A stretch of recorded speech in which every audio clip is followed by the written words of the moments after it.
Feedback. I needed it for my product, and I got it. But it was not what I wanted to hear. Everyone wanted one thing changed, but I've been told that changing that thing is impossible. Now this whole feedback story starts with a war. It's been over 5 months since I gave you specific updates about the water bottle. And I had this whole video planned to give you an update all about it. The title was going to be My 100-Day War with a Drop of Water. But you know, I never got around to making it. The whole thing seemed a bit silly and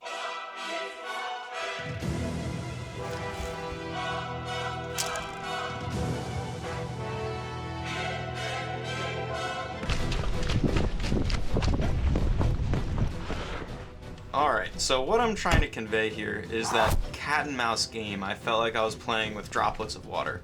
When I would stop one leak, another leak would seemingly materialize out of nowhere. But eventually, after enough misses, I finally got it. Okay, so I have a working water bottle, one that doesn't leak no matter how mean I am to it.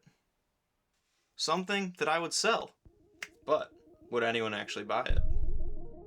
Now you might be saying, shouldn't you know if people are going to buy your product? Well, I, like many others, are in a missing the forest for the trees situation. A classic expression, meaning I'm so focused on the details of the water bottle that I don't trust myself to accurately see the bigger picture. I actually feel this way when I'm making my YouTube videos too. With all my convoluted metaphors and editing techniques, I get too in the weeds to properly evaluate my videos from a bird's eye view. To make or create, you have to look really closely at the tree. So closely that it becomes impossible, in my opinion, to accurately see the forest in an unbiased way. And that's why we all need feedback. And there's two types of people you can rely on for feedback. Friends and family, or strangers. Friends and family are easier to ask, but they aren't as likely to give you objective feedback as strangers are, because strangers aren't worried about offending you. My thoughts on it are, first you should ask your friends and family, and then if you pass that test, then you can move on and ask strangers what they think. But I failed the friends and family test. I showed my friends and family my water bottle, and they all said the same thing. It clicks fast, it looks good, it has a nice big handle, a discreet locking mode to guard against accidental spills, a good flow rate. But change this one thing. Now if this was just one or two people saying this, I probably would have done my best impression of an ostrich and ignored their feedback, but literally every single person said the same thing. They wanted to switch the directions of the opened and closed positions. A seemingly simple change. Seemingly. It was not simple. Like if my water bottle was one of those rock tower things. If my water bottle were a rock cairn, changing the open and closed positions would be like changing the bottom rock. And what I told them in response was, the engineers that I've hired have told me that that was impossible.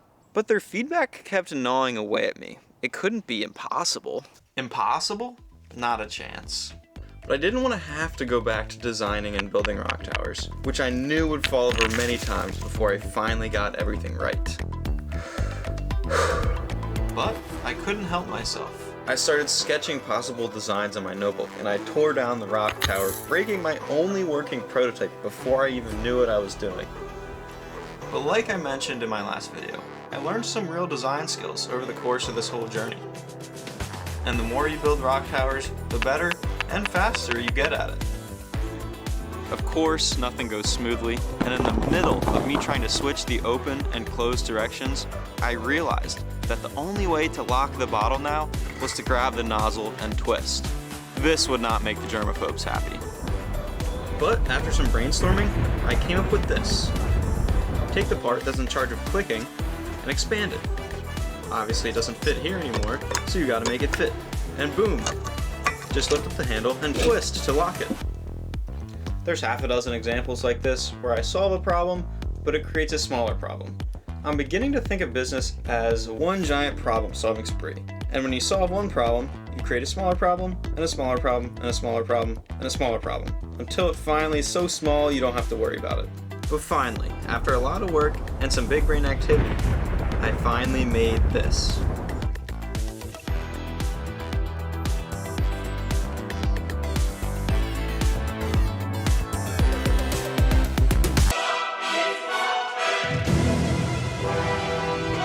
Hello, thanks for watching. You could subscribe to wish me luck. That would make me happy. And if you liked this video, you'd probably like that one.